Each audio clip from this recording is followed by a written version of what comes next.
एक समय की बात है, हजरत मूसा अलैहिस्सलाम अपनी पत्नी, परिवार, रिश्तेदारों, सामान और दास दासियों के साथ मादयान से मिस्र की ओर प्रस्थान कर रहे थे। कुछ दूर चलने के बाद जब वे कुआ नामक पर्वत के निकट पहुंचे तो दिन का अंत हो चुका था और रात का आगमन हो गया। हजरत मूसा अलैहिस्सलाम ने वहीं रात बिताने के लिए तंबू लगाया। पास ही तूर पर्वत स्थित था। उस समय हजरत मूसा अलैहिस्सलाम की पत्नी सफूरा गर्भवती थी। संयोगवश उसी दिन उन्हें प्रसव पीड़ा शुरू हो गई और रात के समय उन्होंने एक पुत्र को जन्म दिया। धीरे धीरे वह रात उनके लिए अत्यंत कठिनाई भरी हो गई। चारों ओर घने बादल छा गए और तेज बारिश और हवा चलने लगी। ठंडी हवा में हजरत मूसा अलैहिस्सलाम की पत्नी सफूरा रोने लगी। तंबू में आग का कोई प्रबंध नहीं था। हजरत मूसा अलैहिस्सलाम के पास एक चकमक पत्थर था। उन्होंने कई बार आग जलाने की कोशिश की, लेकिन बार बार प्रयास करने के बाद भी वे असफल रहे। जबकि अंधकार को दूर करने और सफूरा को गर्मी प्रदान करने के लिए आग बहुत जरूरी थी।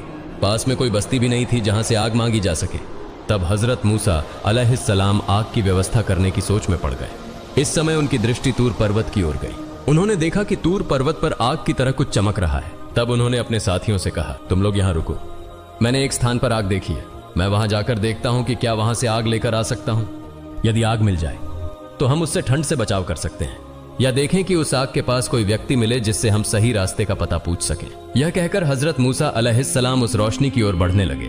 जब वे तूर पर्वत पर पहुंचे तो अल्लाह रब्बुल आलमीन की ओर से अदृश्य वही आई। हे मूसा, मैं तुम्हारा रब हूं, इसलिए अपने जूते उतार दो, क्योंकि तुम पवित्र उपत्यका कुआं में खड़े हो और मैंने तुम्हें सामान्य लोगों में से चुनकर पैगंबर बनाया है। अब जो तुम्हें आदेश दिया जा रहा है उसे ध्यानपूर्वक सुनो। प्रत्यादेश यह है, मैं अल्लाह हूं, मेरे सिवा कोई उपास्य नहीं है, इसलिए तुम मेरी ही उपासना करो और मुझे स्मरण करने के लिए नमाज कायम करो। इस समय हजरत मूसा अलैहिस्सलाम के पास वह लकड़ी थी जो उन्हें हजरत शुएब अलैहिस्सलाम ने दी थी। अल्लाह रब्बुल आलमीन ने हजरत मूसा अलैहिस्सलाम से पूछा, हे मूसा, तुम्हारे दाहिने हाथ में क्या है? हजरत मूसा अलैहिस्सलाम ने उत्तर दिया, यह मेरी लकड़ी है, मैं इससे सहारा लेकर चलता हूं और इससे बकरियों के लिए पेड़ों की पत्तियां तोड़कर खिलाता हूं। इसके अलावा मैं इससे और भी कई काम करता हूं। इसके बाद अल्लाह रब्बुल आलमीन ने कहा, हे मूसा, अपनी लकड़ी को जमीन पर डाल दो। हजरत मूसा अलैहिस्सलाम ने अल्लाह के आदेश का पालन करते हुए लकड़ी को जमीन पर डाल दिया। जैसे ही लकड़ी जमीन पर गिरी वह एक विशाल अजगर में बदल गई। यह देखकर हजरत मूसा अलैहिस्सलाम भयभीत और घबरा गए। तब अल्लाह रब्बुल आलमीन ने कहा, हे मूसा, डर मत, इस अजगर को पकड़ने के लिए अपना हाथ बढ़ाओ। हजरत मूसा अलैहिस्सलाम ने अल्लाह के आदेश का पालन किया और जैसे ही उन्होंने उस अजगर को छुआ वह तुरंत फिर से लकड़ी में बदल गई। अल्लाह रब्बुल आलमीन ने कहा, हे मूसा, यह एक चमत्कार है जो मैंने तुम्हें दिया है। जब भी तुम इस लकड़ी को जमीन पर डालोगे यह एक अजगर में बदल जाएगी और जब तुम इसे अपने हाथ से पकड़ोगे तो यह फिर से लकड़ी बन जाएगी। इसके बाद अल्लाह रब्बुल आलमीन ने हजरत मूसा अलैहिस्सलाम से कहा, अपने दाहिने हाथ को अपनी बगल में रखो और फिर निकालो। हजरत मूसा अलैहिस्सलाम ने ऐसा ही किया। जब उन्होंने अपना हाथ बगल से निकाला तो वह चमकदार सफेद प्रकाश से जगमगाने लगा। अल्लाह रब्बुल आलमीन ने कहा, अब अपना हाथ दोबारा अपनी बगल में रखो। हजरत मूसा अलैहिस्सलाम ने फिर से अपना हाथ बगल में रखा और जैसे ही उन्होंने इसे निकाला वह रोशनी गायब हो गई। इसके बाद अल्लाह रब्बुल आलमीन ने हजरत मूसा अलैहिस्सलाम से कहा, हे मूसा, ये दो चमत्कार मैंने तुम्हें दिए हैं, इनके सहारे तुम्हारे सभी कार्य सरल हो जाएंगे। कोई भी बाधा तुम्हें रोक नहीं पाएगी। तुम्हारी लकड़ी और तुम्हारे हाथ की वह शुभ्र प्रकाश हर स्थिति में तुम्हारी सहायता करेंगे। आज से मैं तुम्हें नबूवत प्रदान करता हूं, इसलिए अब से तुम स्वयं को मेरे भेजे हुए रसूल के रूप में पहचानो और मेरे सच्चे धर्म का प्रचार करो। और सुनो, फिरौन ने अपनी हदें पार कर दी हैं। उसने खुद को खुदा घोषित कर दिया है, यहां तक कि वह मेरे अस्तित्व को भी नकारता है। वह अपनी ताकत के बल पर लोगों से अपनी उपासना करवाता है। तुम्हारे लिए मेरा आदेश यह है कि तुम फिरौन के पास जाओ और मेरे पवित्र धर्म के आदेश और नियम उसके सामने प्रस्तुत करो। उसे मेरे धर्म के मार्ग की ओर बुलाओ और उसके झूठे दावों, अपराधों और अनुचितता को स्पष्ट करके उसे तौबा करने के लिए पूरी कोशिश करो। यह आदेश पाकर हजरत मूसा अलैहिस्सलाम ने अर्ज किया, हे मेरे पालनहार, मेरा धन संपत्ति, मेरी पत्नी और मेरा परिवार सब पीछे रह गया है। उनकी देखभाल कौन करेगा? और मैं अकेले इतने शक्तिशाली राजा फिरौन के पास कैसे जाऊं? खासतौर पर मैंने मिस्र छोड़ते समय एक मिस्री को मार डाला था। अगर वह मुझे पकड़ लेता है तो वह मुझे तुरंत मार देगा। इसी कारण से उसके पास जाने में मुझे भय हो रहा है। इसलिए मैं आपसे प्रार्थना करता हूं कि मेरे भाई हारून को मेरा सहायक नियुक्त करें और उन्हें भी नबूवत प्रदान करें। वह पर्याप्त ज्ञान और समझ के मालिक हैं और वे वाक्पटुता में मुझसे अधिक पारंगत हैं। कृपया मेरा सीना खोल दें। मेरे अनुभव और क्षमता में वृद्धि करें ताकि मैं आपके आदेशों का सही ढंग से पालन कर सकूं और मेरी जबान में जो रुकावट है उसे भी दूर कर दें। हजरत मूसा अलैहिस्सलाम की प्रार्थना के जवाब में अल्लाह ताला ने कहा, हे मूसा, तुम्हारी सभी प्रार्थनाएं स्वीकार कर ली गई और तुम्हारे भाई हारून को नबूवत प्रदान कर दी गई है और तुम्हारी पत्नी और संपत्ति की रक्षा का प्रबंध भी कर दिया जाएगा, इसलिए उनकी चिंता मत करो, मैं उनकी देखभाल करूंगा। हजरत मूसा अलैहिस्सलाम ने अल्लाह रब्बुल आलमीन का आदेश पाकर तूर पर्वत से उतरकर मिस्र की ओर प्रस्थान किया। मिस्र पहुंचने पर हजरत मूसा अलैहिस्सलाम सबसे पहले अपने माता पिता, बहन और बड़े भाई हजरत हारून अलैहिस्सलाम से मिले। उन्होंने हजरत हारून अलैहिस्सलाम को बताया, हे मेरे भाई, अल्लाह रब्बुल आलमीन ने आपको नबूवत प्रदान की है और आपको मेरा सहायक नियुक्त किया है। उन्होंने हमें आदेश दिया है कि हम फिरौन के दरबार में जाकर उसे अल्लाह के मार्ग की ओर बुलाएं। इसके बाद दोनों भाई एक साथ फिरौन के दरबार की ओर रवाना हुए। फिरौन के महल के सामने कई खजूर के पेड़ थे। इन पेड़ों से फिरौन अक्सर बाघ और शेर बांध कर रखता था ताकि कोई शत्रु महल में प्रवेश न कर सके। लेकिन अल्लाह ताला की असीम कृपा से जब हजरत मूसा अलैहिस्सलाम और हजरत हारून अलैहिस्सलाम महल के द्वार पर पहुंचे तो वह बाघ और शेर न केवल शांत रहे बल्कि सिर झुकाकर दोनों का अभिवादन और सलाम करने लगे। दोनों नबी महल के द्वार के सामने जाकर दरबानों से बोले, हम दोनों अल्लाह के भेजे हुए रसूल हैं। अपने बादशाह फिरौन को यह संदेश पहुंचाओ और उसे कहो कि वह हमसे आकर मिले या हमें उसके पास ले चलो। दरबानों ने यह सुनकर कहा, क्या तुम्हारा मस्तिष्क खराब हो गया है या तुम दोनों पागल हो गए हो? हमारे बादशाह तो खुद को खुदा कहते हैं, तुम किस खुदा के संदेश के साथ यहां आए हो? तुम लोग यहां से तुरंत चले जाओ। दरबानों ने इस प्रकार कई अपमानजनक और तुच्छ बातें कहकर दोनों नबियों को वहां से भगाने की कोशिश की। लेकिन जब उन्होंने दोनों नबियों के चेहरे की गंभीरता और उनकी खौफनाक आभा देखी तो उन्हें मजबूर होकर उन्हें फिरौन के पास ले जाना पड़ा। नबी दोनों फिरौन के दरबार में पहुंचे। फिरौन ने हजरत मूसा अलैहिस्सलाम की ओर देखकर कहा, हे मूसा, क्या मैंने तुम्हें अपने बेटे की तरह पाला नहीं था? क्या तुमने अपने जीवन का बड़ा हिस्सा मेरे संरक्षण में नहीं बिताया? और इसके बदले में मुझे क्या मिला? तुमने मेरे बावर्ची काबुल को मार डाला और भाग गए। तुम बहुत बड़े एहसान फरामोश हो। हजरत मूसा अलैहिस्सलाम ने जवाब दिया, फिरौन, जो कुछ तुमने कहा वह सच है। मैंने लंबा समय तुम्हारे संरक्षण में बिताया, लेकिन उस समय मैं एक मूर्ख व्यक्ति था। इसी कारण मैं डरकर यहां से भाग गया था। लेकिन अब मेरे पालनहार ने मुझे एक रसूल बनाकर तुम्हारे पास भेजा है। फिरौन ने कहा, तुम्हारा पालनहार कौन है जिसने तुम्हें रसूल और पैगंबर बनाकर भेजा है? हजरत मूसा अलैहिस्सलाम ने उत्तर दिया, जिसने आकाश और धरती और इन दोनों के बीच की हर चीज को पैदा किया और उसका पालन करता है, उसी ने मुझे रसूल बनाकर तुम्हारे पास भेजा है। यह सुनकर फिरौन ने अपने दरबारियों की ओर देखकर कहा, क्या तुमने सुना? यह क्या कह रहा है? यह कहता है कि यह किसी प्रभु का संदेश लेकर आया है और दावा करता है कि यह हमारे पूर्वजों से भी अधिक ज्ञानी है। मुझे तो लगता है कि इसका दिमाग खराब हो गया है और यह पागल हो गया है। हजरत मूसा अलैहिस्सलाम ने कहा, मैं बिल्कुल भी पागल नहीं हूं, बल्कि पूरब और पश्चिम और इनके बीच जो कुछ भी है उसके सृजन करता अल्लाह रब्बुल आलमीन ने मुझे रसूल बनाकर तुम्हारे पास भेजा है।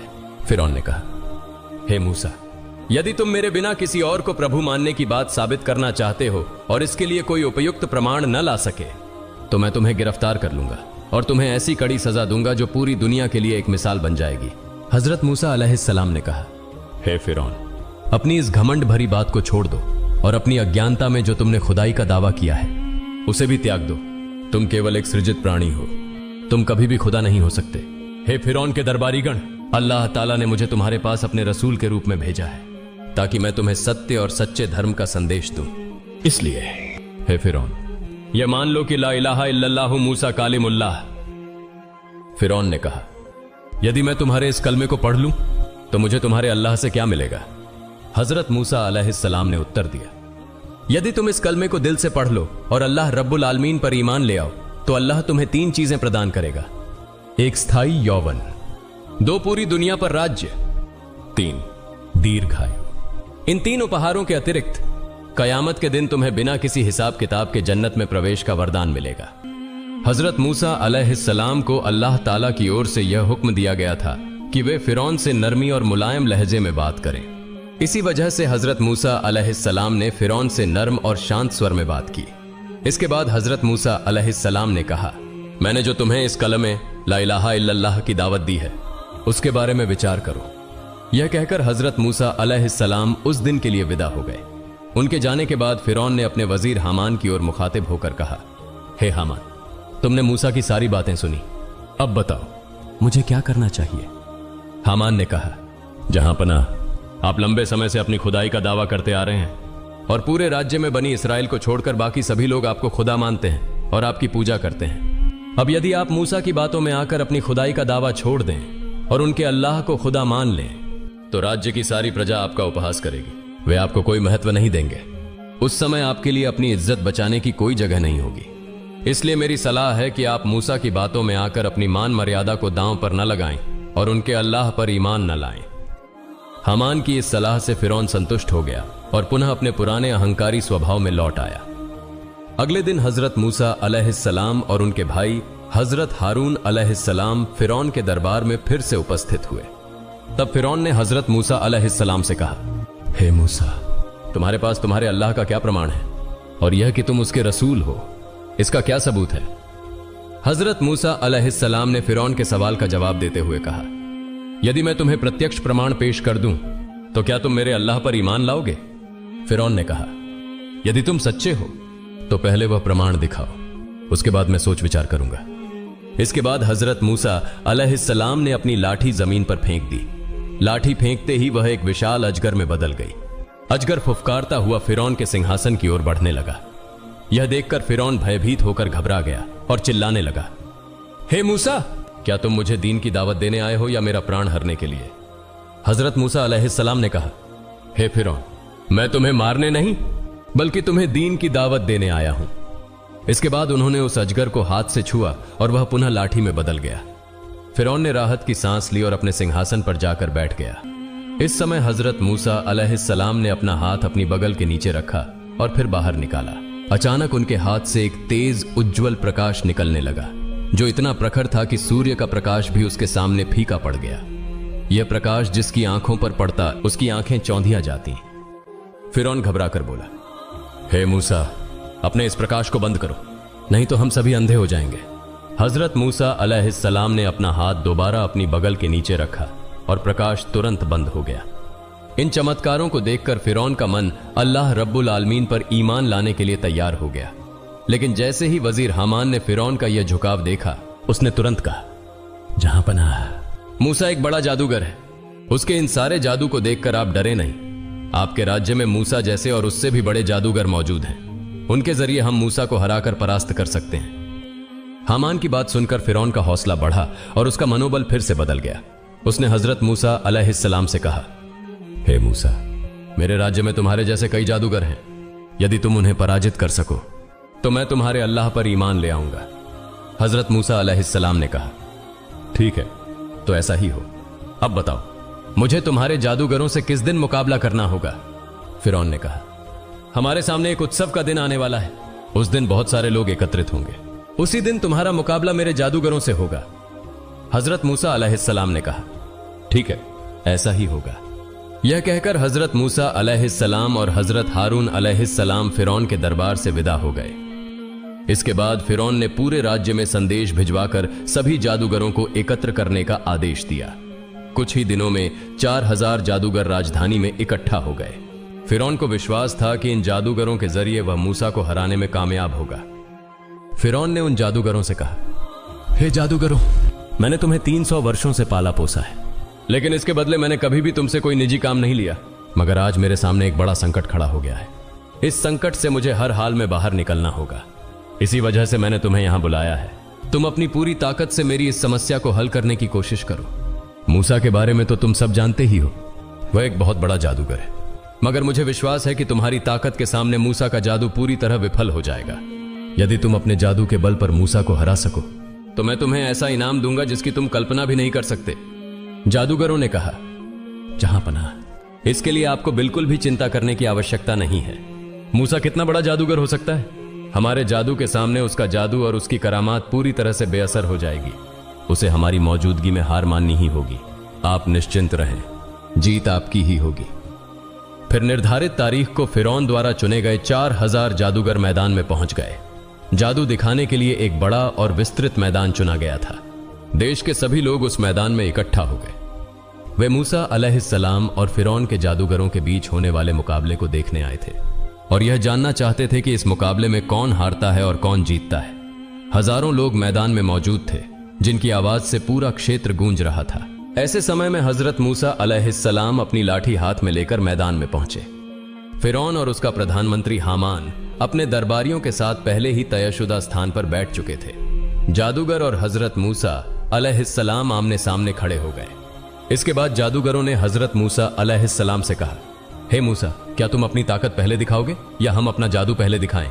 हजरत मूसा अलैहिस्सलाम ने जवाब दिया, तुम ही अपना जादू पहले दिखाओ। इसके बाद जादूगरों ने कई रस्सियां जमीन पर फेंकी और उन्हें हल्के से हिलाया। देखते ही देखते मैदान असंख्य सांपों और बिच्छुओं से भर गया।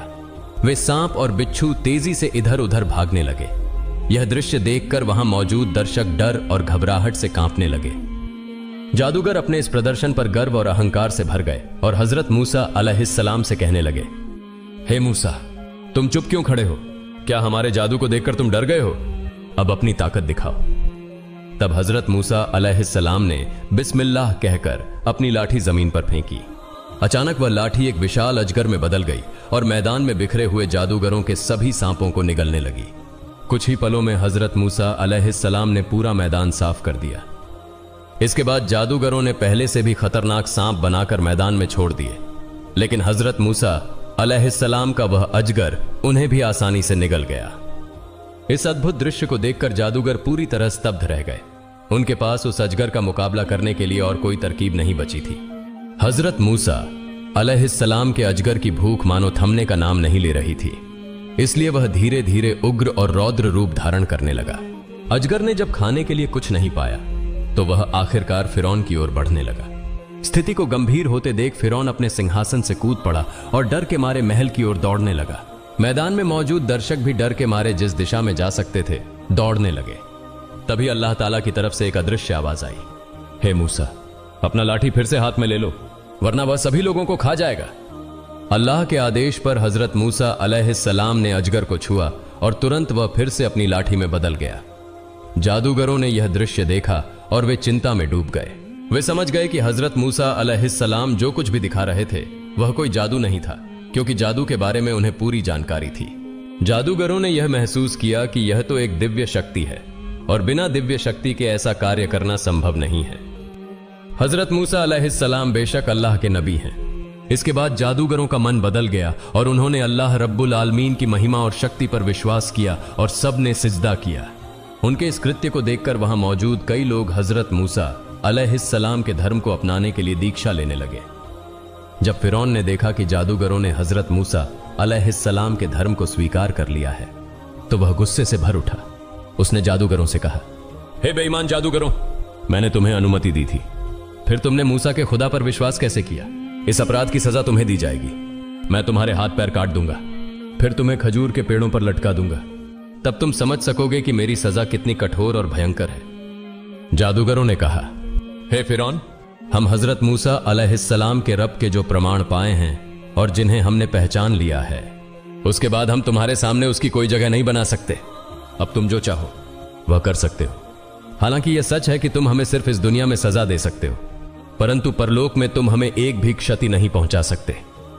उनकी बातों को सुनकर फिरौन ने अपने गार्ड से कहा, तुम उनके एक हाथ और एक पैर काटकर उन्हें सूली पर चढ़ा दो। फिरौन का आदेश मानते हुए जादूगरों के हाथ पैर काट दिए गए और उन्हें सूली पर चढ़ा दिया गया। लेकिन जब तक उनके शरीर में जान थी वे कहते रहे, हम अल्लाह पर विश्वास करते हैं, हम कभी भी ईमान नहीं छोड़ेंगे, हम अपने रब के पास जा रहे हैं, हमारा दिली ख्वाहिश है कि हमारा रब हमें माफ कर दे। इसके बाद हजरत मूसा अलैहिस्सलाम ने फिरौन से कहा, हे फिरौन, क्या तुम अब भी अल्लाह रब्बुल आलमीन पर ईमान नहीं लाओगे? तुम पर अल्लाह का गजब आने से पहले तुम ईमान लाकर उसे स्वीकार करो। ला इलाहा इल्लल्लाहु मूसा कालिमुल्लाह। लेकिन फिरौन ने हजरत मूसा अलैहिस्सलाम की कोई बात नहीं सुनी, बल्कि वह पहले से भी ज्यादा अहंकारी और उद्दंड हो गया। अल्लाह रब्बुल आलमीन के एकत्व का प्रत्यक्ष प्रमाण मिलने के बावजूद फिरौन और उसके लोग ईमान नहीं लाए। इसके बाद अल्लाह रब्बुल आलमीन ने उन्हें विभिन्न प्रकार के अजाब और मुसीबतों से सताना शुरू कर दिया, जैसे बाढ़, जल प्रलय, टिड्डियां, कीड़े और देश भर का पानी खून में बदल जाना जैसे भयानक घटनाएं और सजाएं आईं। जब यह सारी मुसीबतें उनके ऊपर आती तो वे हजरत मूसा अलैहिस्सलाम के पास आते और कहते, हे मूसा, तुम अपने रब से दुआ करो कि अगर वह हमारे ऊपर से यह मुसीबत हटा ले तो हम उस पर ईमान लाएंगे। फिर हजरत मूसा अलैहिस्सलाम अल्लाह रब्बुल आलमीन से दुआ करते और जैसे ही वह मुसीबत दूर हो जाती वे फिर से अपना वादा तोड़ देते। इस प्रकार लगभग 12 वर्षों तक अल्लाह रब्बुल आलमीन ने काफिरों पर तरह तरह के अजाब और सजाएं भेजी, लेकिन फिर भी उन्हें कोई शिक्षा नहीं मिली। अंत में अल्लाह रब्बुल आलमीन फिरौन और उसके अनुयायियों से अत्यधिक नाराज और क्रोधित हो गए और उन्होंने हजरत मूसा अलैहिस्सलाम को सूचित किया, हे मूसा, तुम बनी इसराइल को लेकर उस रात मिस्र से गुपचुप निकल जाओ। तुम इस तरह निकलना कि काफिरों को बिल्कुल भी खबर ना हो। फिर जब तुम अपने समुदाय के साथ समुद्र के किनारे पहुंच जाओ तो तुम अपनी छड़ी से समुद्र के पानी को हिट करना। इसके बाद समुद्र का पानी सूखकर रास्ता बन जाएगा और उस रास्ते से तुम लोग सुरक्षित रूप से समुद्र पार कर सकोगे। हजरत मूसा अलैहिस्सलाम ने अल्लाह रब्बुल आलमीन के आदेश को प्राप्त करके बनी इसराइल को सूचित किया और फिर एक रात चांद के उगने के साथ ही वह अपने समुदाय को लेकर चल पड़े। तफसीरज हजरत मुजाहिद रहमतुल्लाही अलैही के अनुसार उस रात चंद्र ग्रहण था, इसलिए थोड़ी सी अंधेरे की स्थिति थी। उसी अवसर पर हजरत मूसा अलैहिस्सलाम बनी इसराइल को लेकर निकल पड़े। सहाबी हजरत तमूसा रदी अल्लाह ताला अन्हु से एक रिवायत में यह उल्लेख है कि हजरत मूसा अलैहिस्सलाम रास्ते में अचानक एक अज्ञात स्थान पर पहुंच गए। वह अपने साथियों से पूछने लगे, क्या तुम लोग इस स्थान के बारे में कुछ जानते हो? बनी इसराइल के उलमा ने जवाब दिया, हमारे यहां आने का कारण हजरत यूसुफ अलैहिस्सलाम की इच्छा को पूरा करना है। उन्होंने आगे कहा, हजरत यूसुफ अलैहिस्सलाम ने अपनी मृत्यु से पहले अल्लाह रब्बुल आलमीन से एक वादा लिया था, हे अल्लाह, मिस्र छोड़ते समय जिस संदूक में मुझे दफन किया गया था उस संदूक को फिलिस्तीन ले जाया जाए। हजरत मूसा अलैहिस्सलाम ने पूछा, तो फिर ऐसा कौन है जो हजरत यूसुफ अलैहिस्सलाम की दफन स्थान के बारे में जानता हो? लोगों ने कहा, हे अल्लाह के नबी, हमारे बीच एक बूढ़ी औरत के अलावा और कोई इस बारे में नहीं जानता। फिर हजरत मूसा अलैहिस्सलाम ने उस बूढ़ी औरत को बुलाया और कहा, हे बूढ़ी औरत, हम तुमसे पूछते हैं कि हजरत यूसुफ अलैहिस्सलाम की कब्र कहां है? तब बूढ़ी औरत ने कहा, हे अल्लाह के नबी, मेरी एक शर्त है जिसके बारे में जानने से पहले मैं हजरत यूसुफ अलैहिस्सलाम की कब्र के बारे में आपको नहीं बताऊंगी। हजरत मूसा अलैहिस्सलाम ने पूछा, हे बूढ़ी औरत, तुम्हारी शर्त क्या है? बूढ़ी औरत ने कहा, हे अल्लाह के नबी, मैं चाहती हूं कि हम दोनों जन्नत में एक साथ रहें। यदि आप मुझे यह वादा देते हैं तो मैं आपको हजरत यूसुफ अलैहिस्सलाम की कब्र दिखा दूंगी। लेकिन हजरत मूसा अलैहिस्सलाम ने बिना अल्लाह के आदेश के कोई वादा नहीं किया। फिर वह निरुत्साहित हो गए। तभी अल्लाह रब्बुल आलमीन से वाही आई, हे मूसा, तुम उस बूढ़ी औरत से यह वादा कर सकते हो? अल्लाह के आदेश के बाद हजरत मूसा अलैहिस्सलाम ने बूढ़ी औरत से यह वादा किया। फिर बूढ़ी औरत उन्हें एक कुएं के पास ले गई और कहा, हे अल्लाह के नबी, इस कुएं का पानी पूरी तरह से निकाल दो। इस कुएं के नीचे हजरत यूसुफ अलैहिस्सलाम की कब्र है। बूढ़ी औरत के कहे अनुसार कुएं का पानी निकाल दिया गया। फिर देखा गया कि हजरत यूसुफ अलैहिस्सलाम का शव एक संदूक में रखा हुआ था। फिर उस संदूक को ऊपर उठाया गया और शव से भरा संदूक लेकर हजरत मूसा अलैहिस्सलाम बनी इसराइल के साथ चलने लगे। उनके चलने के दौरान उस शव से इतनी रोशनी निकल रही थी जैसे सूरज की किरणें फैल रही हों। हजरत मूसा अलैहिस्सलाम बनी इसराइल को लेकर तेजी से लाल सागर की ओर बढ़ रहे थे। यहां तक कि सुबह होते ही कृतियां बनी इसराइलियों के घरों में जाकर यह देख पाए कि बनी इसराइल का कोई भी चिन्ह कहीं नहीं है। तब उन्हें समझ में आ गया कि बनी इसराइली मिस्र छोड़ चुके हैं। इस बात की जानकारी उन्होंने तुरंत फिरौन को दी। खबर सुनकर फिरौन उत्तेजित हो उठा। फिर उसने उपस्थित लोगों और अपने सैनिकों के बीच उत्तेजना फैलाने के उद्देश्य से कहा, ये कृतियां बनी इसराइली धोखा देकर हमसे भाग रहे हैं। हमारे ऊपर यह आवश्यक हो गया है कि हम उन्हें पकड़कर कड़ा दंड दें। मेरा आदेश है कि अब तत्काल मेरे सभी सैनिक तैयार हो जाएं और बनी इसराइलियों को पकड़ने के लिए हथियारों से सज्जित होकर चलें। फिरौन के आदेश पर उसके सैनिक पूरी तरह से हथियारों से सज्जित होकर निर्धारित स्थान पर इकट्ठा हो गए। फिर एक विशाल सैनिक दल लेकर फिरौन की हजरत मूसा अलैहिस्सलाम का पीछा करने के लिए चल पड़ा। बनी इसराइल तेजी से अपनी यात्रा कर रहे थे और उनके पीछे फिरौन और उसकी सेना भी तेजी से उनका पीछा कर रही थी। कहीं भी छोटा सा भी विराम लेने का ख्याल नहीं आ रहा था, क्योंकि उन्हें मालूम था कि अगर वे रुकते हैं तो शिकार हाथ से निकल जाएगा और वे बनी इसराइल को किसी भी हाल में हाथ से जाने नहीं देना चाहते थे। इसी बीच हजरत मूसा अलैहिस्सलाम बनी इसराइल के साथ लोहित सागर के किनारे पहुंच गए। बनी इसराइल ने पीछे मुड़कर देखा तो पाया कि फिरौन, उसकी सेना और लोग उनके पीछे आ रहे हैं। इस स्थिति को देख बनी इसराइल बहुत निराश और चिंतित हो गए। जिस प्रकार और जिस संकट में सशस्त्र बल उनके पीछे दौड़ रहे थे, वह देख बनी इसराइल सोचने लगे कि आज उनकी मौत निश्चित है। फिरौन और उसके समुदाय के हाथों से मुक्ति पाने के लिए वे मिस्र छोड़ आए थे, लेकिन अब जिस परिस्थिति का सामना करना पड़ रहा था उसमें उनका अस्तित्व ही संकट में आ गया था। पीछे फिरौन और उसके लाखों सैनिक थे और सामने लोहित सागर की तेज लहरें भागने का कोई रास्ता नहीं था। वे बहुत घबराए हुए थे और हजरत मूसा अलैहिस्सलाम से कहने लगे, हे मूसा, अब हम पकड़े जा चुके हैं। जब तक कृतियां हम पर अत्याचार करते रहे हम जिंदा थे, लेकिन अब हमें कोई भी रक्षा नहीं मिलेगी। आज सभी को वे चक्की की तरह पीसकर छोड़ देंगे। अगर किसी को जिंदा भी छोड़ेंगे तो उसे गुलाम बना लेंगे। ऐसी स्थिति में हजरत मूसा अलैहिस्सलाम अकेले और शांत खड़े थे, क्योंकि वे जानते थे कि जो कुछ भी उन्होंने किया वह अल्लाह के आदेश से किया था। इसलिए जो सबसे महान ताकत और ज्ञान के मालिक हैं, अल्लाह रब्बुल आलमीन, इस संकट से उबरने के लिए जरूर उनकी मदद करेंगे। इस विश्वास के साथ उन्होंने बनी इसराइल से कहा, हे बनी इसराइल, डरने की कोई बात नहीं है। अल्लाह हमारे साथ हैं, वह हमें जरूर रास्ता दिखाएंगे।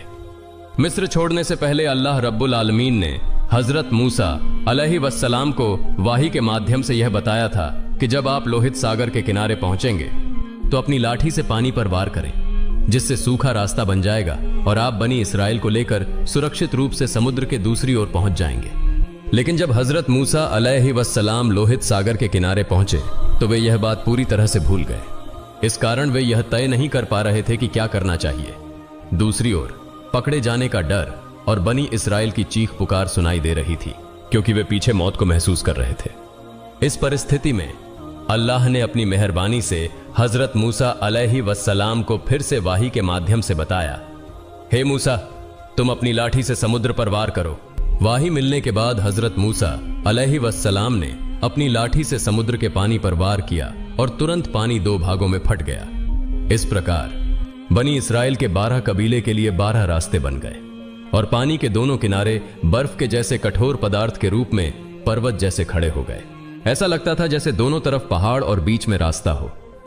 अल्लाह के असीम कुदरत से लोहित सागर के बीच में रास्ता बन गया और हजरत मूसा अलैहिस्सलाम के निर्देश पर 12 कबीले एक एक रास्ते से नीचे उतरने लगे। रास्ते के बीच के कठोर बर्फ जैसे पानी को अल्लाह रब्बुल आलमीन इस प्रकार बना दिया था कि रास्ता पार करते हुए लोग एक दूसरे को देख सकते थे, आपस में बात कर सकते थे और आसानी से रास्ता पार कर सकते थे।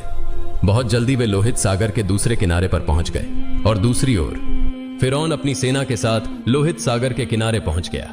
समुद्र के किनारे पहुंचने पर समुद्र के बीच बने रास्ते को देखकर वे हैरान हो गए, क्योंकि ऐसा रास्ता मानव कल्पना से परे था, जिसे कोई भी कभी भी सपने में भी नहीं सोच सकता था। जो आज वे वास्तविकता में देख रहे हैं, उसे देखकर वे अचंभित होकर खड़े हो गए। कोई भी कुछ कह नहीं पा रहा था। एक अविश्वसनीय दृश्य को देखकर वे एक जगह खड़े थे। तभी फिरौन सोच में पड़ गया कि यह क्या मूसा का जादू है या उसकी मोजेजा का प्रभाव। अगर लोग मानते हैं कि यह मूसा के मोजेजा का प्रभाव है तो वे मूसा पर ईमान ले आएंगे, और अगर ऐसा हुआ तो मेरी अब तक की ईश्वरता की जो मांग थी वह एक पल में धूल में मिल जाएगी। इससे मुझे लोगों के सामने बहुत शर्मिंदगी का सामना करना पड़ेगा।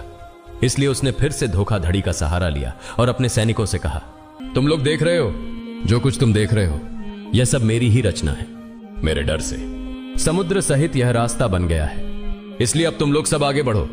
हालांकि फिरौन यह शब्द बोल रहा था, लेकिन उसके दिल में यह डर था कि अगर हजरत मूसा अलैहिस्सलाम द्वारा बनाए गए रास्ते पर मेरे सैनिक और मैं समुद्र में उतरते हैं और पानी मिलकर रास्ते को बंद कर देता है तो हम सभी, मेरे सैनिक और लोग, समुद्र में डूब जाएंगे।